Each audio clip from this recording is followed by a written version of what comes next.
Graças a Paz, irmãos. Estamos na nossa campanha de leitura bíblica em um ano. Hoje estaremos lendo os capítulos 3, 4 e 5 do Evangelho de João. Capítulo 3 está escrito: E havia entre os fariseus um homem chamado Nicodemos, príncipe dos judeus. Este ia ter de noite com Jesus e disse-lhe: Rabi, bem sabemos que és mestre vindo de Deus, porque ninguém pode fazer estes sinais que tu fazes se Deus não for com ele. Jesus respondeu e disse-lhes: Na verdade, te digo que aquele que não nascer de novo não pode ver o reino de Deus. Disse-lhe Nicodemos: Como pode um homem nascer sendo velho? Porventura pode tornar a entrar no ventre da sua mãe e nascer? Jesus respondeu: Na verdade, te digo que aquele que não nascer da água e do Espírito não pode entrar no reino de Deus. O que é nascido da carne é carne, e o que é nascido do Espírito é Espírito. Não te maravilhes de ter dito: necessário vos é nascer de novo. O vento assopra onde quer, e ouves a sua voz, mas não sabes de onde vem, nem para onde vai. Assim é todo aquele que é nascido do Espírito. Nicodemos respondeu e disse-lhe: Como pode ser isso? Jesus respondeu e disse-lhe: Tu és o mestre de Israel e não sabes isso. Na verdade te digo que nós dizemos o que sabemos e testificamos do que vimos, e não aceitais o nosso testemunho. Se vos falei de coisas terrestres e não crestes, como crereis se vos falar das celestiais? Ora, ninguém subiu ao céu senão o que desceu do céu, o Filho do homem que está no céu. E como Moisés levantou a serpente no deserto, assim importa que o Filho do homem seja levantado, para que todo aquele que nele crê não pereça, mas tenha vida eterna. Porque Deus amou o mundo de tal maneira que deu seu Filho unigênito, para que todo aquele que nele crê não pereça, mas tenha vida eterna. Porque Deus enviou seu Filho ao mundo não para que condenasse o mundo, mas para que o mundo fosse salvo por ele. Quem crê nele não é condenado, mas quem não crê já está condenado, porquanto não crê no nome do unigênito Filho de Deus. E a condenação é essa, que a luz veio ao mundo e os homens amaram mais as trevas do que a luz, porque as suas obras eram más. Porque todo aquele que faz o mal aborrece a luz, e não vem para a luz para que as suas obras não sejam reprovadas. Mas quem pratica a verdade vem para a luz, a fim de que as suas obras sejam manifestas, porque são feitas em Deus. Depois disso, foi Jesus com os seus discípulos para a terra da Judeia, e estava ali com eles e batizava. Ora, João batizava também em Enom, junto a Salim, porque havia ali muitas águas, e vinham ali e eram batizados. Porque ainda João não tinha sido lançado na prisão. Houve então uma questão entre os discípulos de João e um judeu acerca da purificação. E foram ter com João e disseram: Rabi, aquele que estava contigo além do Jordão, do qual tu deste testemunho, ele o batizando, e todos vão ter com ele. João respondeu e disse: O homem não pode receber coisa alguma, se lhe não for dada do céu. Vós mesmos me sois testemunhas, de que disse: Eu não sou o Cristo, mas sou enviado adiante dele. Aquele que tem esposa é o esposo, mas o amigo do esposo que lhe assiste e o ouve, alegra-se muito com a voz do esposo. Assim, pois, já esse meu gozo está cumprido. É necessário que ele cresça e eu diminua. Aquele que vem de cima é sobre todos. Aquele que vem da terra é da terra e fala da terra. Aquele que vem do céu é sobre todos. E aquilo que ele viu e ouviu, isso testifica. E ninguém aceita o seu testemunho. Aquele que aceitou o seu testemunho, esse confirmou que Deus é verdadeiro, porque aquele que Deus enviou fala as palavras de Deus, pois não lhe dá Deus espírito por medida. O Pai ama o Filho, e todas as coisas entregou nas suas mãos. Aquele que crê no Filho tem a vida eterna, mas aquele que não crê no Filho não verá a vida, mas a ira de Deus sobre ele permanece. Capítulo 4. Quando o Senhor entendeu que os fariseus tinham ouvido que Jesus fazia e batizava mais discípulos do que João, ainda que Jesus mesmo não batizava mais os seus discípulos, deixou a Judéia e foi outra vez para a Galiléia, e era-lhe necessário passar por Samaria. Foi, pois, a uma cidade de Samaria chamada Sicá, junto à herdade que Jacó tinha dado ao seu filho José, e estava ali a fonte de Jacó. Jesus, pois, cansado do caminho, assentou-se assim junto à fonte, e era isto quase a hora sexta. Veio uma mulher de Samaria tirar água, e disse-lhe Jesus: Dá-me de beber, porque os seus discípulos tinham ido à cidade comprar comida. Disse-lhe, pois, a mulher samaritana: Como sendo tu judeu, me pedes de beber a mim, que sou mulher samaritana?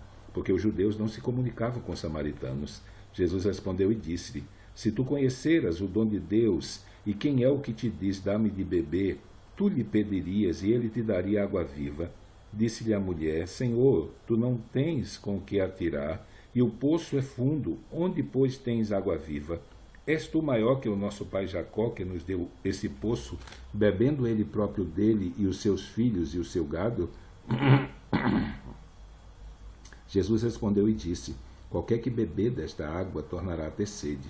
Mas aquele que beber da água que eu lhe der nunca terá sede, porque a água que eu lhe der se fará nele uma fonte d'água que salte para a vida eterna. Disse-lhe a mulher, Senhor, dá-me dessa água, para quem não mais tenha sede, não venha mais tirá-la aqui. Disse-lhe Jesus, vai e chama o teu marido e vem cá. A mulher respondeu e disse, não tenho marido. Disse-lhe Jesus, disseste bem, não tenho marido, porque tiveste 5 maridos, e o que agora tens não é teu marido. Isto disseste com verdade. Disse-lhe a mulher, Senhor, vejo que és profeta. Nossos pais adoraram neste monte, e vós dizeis que é em Jerusalém o lugar onde se deve adorar. Disse-lhe Jesus, mulher, crê-me que a hora vem, e que nem neste monte, nem em Jerusalém adorareis ao Pai. Vós adorais o que não sabeis, nós adoramos o que sabemos, porque a salvação vem dos judeus. Mas a hora vem, agora é, em que os verdadeiros adoradores adorarão o Pai em espírito e em verdade, porque o Pai procura tais que assim o adorem. Deus é espírito, e importa que os que o adorem em espírito e em verdade. A mulher disse-lhe, eu sei que o Messias, que se chama o Cristo, vem. Quando ele vier, nos anunciará tudo. Jesus disse, eu sou, eu que falo contigo. E nisso vieram seus discípulos e maravilharam-se de que estivesse falando com uma mulher. Todavia nenhum lhes disse, que perguntas? Ou, por que falas com ela? Deixou, pois, a mulher o seu cântaro e foi à cidade e disse àqueles homens, vinde ver de um homem que me disse tudo quanto tenho feito. Porventura não é este o Cristo? Saíram, pois, da cidade e foram ter com ele. Entretanto, os seus discípulos lhe rogaram, dizendo, Rabi, come. Porém ele lhes disse, uma comida tenho para comer, que vós não conheceis. Então os discípulos diziam uns aos outros, trouxe-lhe porventura alguém comida? E Jesus disse-lhes, a minha comida é fazer a vontade daquele que me enviou e realizar a sua obra. Não dizeis vós que ainda há 4 meses até que venha a ceifa? Eis que eu vos digo, levantai os vossos olhos e vede as terras que já estão brancas para a ceifa. E o que ceifa recebe galardão, e ajunta fruto para a vida eterna, para que assim o que semeia como o que ceifa ambos se regozijem, porque nisto é verdadeiro ditado, que um é o que semeia e outro é o que ceifa. Eu vos enviei a ceifar onde vós não trabalhastes, onde trabalharam e vós entrastes no seu trabalho. E muitos dos samaritanos daquela cidade creram nele, pela palavra da mulher que testificou, disse-me tudo quanto tenho feito. E indo, pois, ter com ele os samaritanos, rogaram-lhe que ficasse com eles, e ficou ali 2 dias. E muitos mais creram nele, por causa da sua palavra. E diziam à mulher, já não é pelo teu dito que nós cremos, porque nós mesmos temos ouvido e sabemos que este é verdadeiramente o Cristo, o Salvador do mundo. E 2 dias depois, partiu dali e foi para Galileia, porque Jesus mesmo testificou que um profeta não tem honra na sua própria casa. Chegando, pois, a Galileia, os galileus o receberam, vistas todas as coisas que fizeram em Jerusalém no dia da festa, porque também eles tinham ido à festa. Segunda vez foi Jesus a Caná da Galileia, onde a água fizera vinho, e havia ali um régulo, cujo filho estava enfermo em Capernaum. E ouvindo este que Jesus vinha da Judéia para a Galileia, foi ter com ele, e rogou-lhe que descesse e curasse o seu filho, porque estava à morte. Então Jesus lhe disse, se não virdes sinais e milagres, não crereis?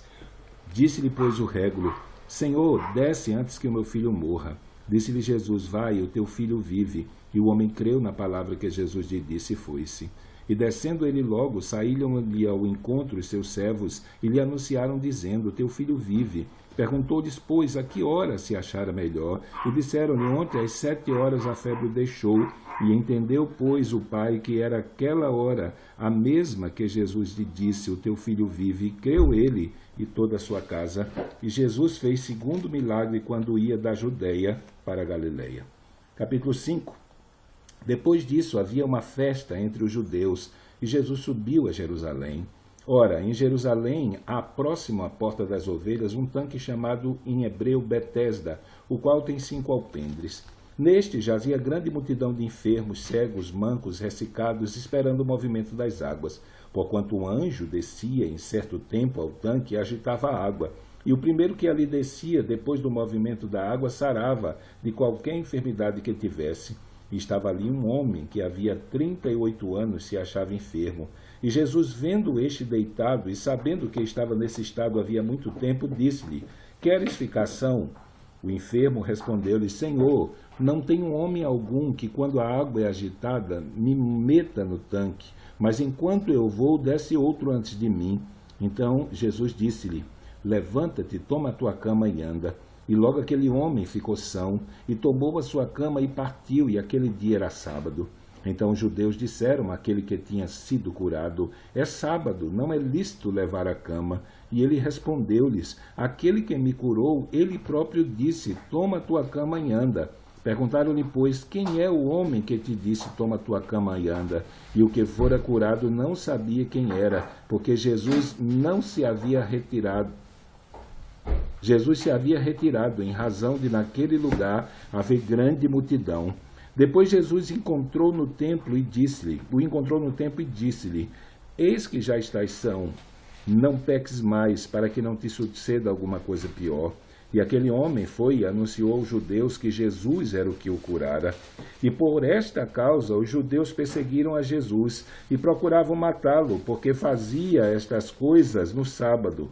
E Jesus lhes respondeu: Meu Pai trabalha até agora, e eu trabalho também. Por isso, os judeus ainda mais procuravam matá-lo, porque não só quebrantava o sábado, mas também dizia que Deus era seu próprio Pai, fazendo-se igual a Deus. Mas Jesus respondeu e disse-lhes: na verdade vos digo, que o Filho por si mesmo não pode fazer coisa alguma, se o não vir fazer ao Pai. Porque tudo quanto ele fez, o Filho faz igualmente. Porque o Pai ama o Filho e mostra-lhe tudo o que faz, e ele lhe mostrará maiores obras do que essas, para que vos maravilheis. Pois assim como o Pai ressuscita os mortos e os vivifica, assim também o Filho vivifica aqueles que quer. E também o Pai ninguém julga, mas deu ao Filho todo juízo, para que todos honrem o Filho como honra o Pai. Quem não honra o Filho, não honra o Pai que o enviou. Na verdade vos digo que quem ouve a minha palavra e crê naquele que me enviou, tem a vida eterna, não entrará em condenação, mas já passou da morte para a vida. Em verdade vos digo que a hora vem, e agora é, em que os mortos ouvirão a voz do Filho de Deus, e os que ouvirem viverão. Porque como o Pai tem a vida em si mesmo, assim deu também ao Filho ter vida em si mesmo, e deu-lhe o poder de exercer juízo, porque é o Filho do homem. Não vos maravilheis disso, porque vem a hora em que todos os que estão nos sepulcros ouvirão a sua voz, e os que fizerem o bem sairão para a ressurreição da vida, e os que fizeram o mal para a ressurreição da condenação. Eu não posso de mim mesmo fazer coisa alguma. Como ouço, assim julgo, e o meu juízo é justo, porque não busco a minha vontade, mas a vontade do Pai que me enviou. Se eu testifico de mim mesmo, meu testemunho não é verdadeiro. Há outro que testifica de mim, e sei que o testemunho que ele dá de mim é verdadeiro. Vós mandastes a João, e ele deu testemunho da verdade. Eu, porém, não recebo testemunho de homem, mas digo isso para que vos salveis. Ele era a candeia que ardia e alumiava, e vós quisestes alegrar-vos por um pouco de tempo com a sua luz. Mas eu tenho maior testemunho do que João, porque as obras que o Pai me deu para realizar, as mesmas obras que façam testificam de mim que o Pai me enviou. E o Pai me enviou, ele mesmo testificou de mim. Vós nunca ouvistes a sua voz, nem vistes o seu parecer, e a sua palavra não permanece em vós, porque naquele que ele enviou não credes vós. Examinai as Escrituras, porque vós cuidais ter nela a vida eterna, e são elas que testificam de mim. E não quereis vir a mim para ter vida. Eu não recebo glória dos homens, mas bem vos conheço, que não tendes em vós o amor de Deus. Eu vim em nome do meu Pai, e não me aceitais. Se outro vier em seu próprio nome, a esse aceitarias. Como podeis vós crer, recebendo honra uns dos outros, e não buscando a honra que vem só de Deus? Não cuideis que eu vos hei de acusar contra o meu Pai. Há um que vos acusa, Moisés, em quem vós esperais, porque se vós cresces em Moisés, creríeis em mim, porque de mim escreveu. Mas, se não credes nos seus escritos, como credes nas minhas palavras? Terminamos a nossa leitura de hoje. Amanhã estaremos dando continuidade com o capítulo 6, 7 e 8 do Evangelho de João. Então, que Deus te abençoe e até amanhã, se Deus assim o permitir.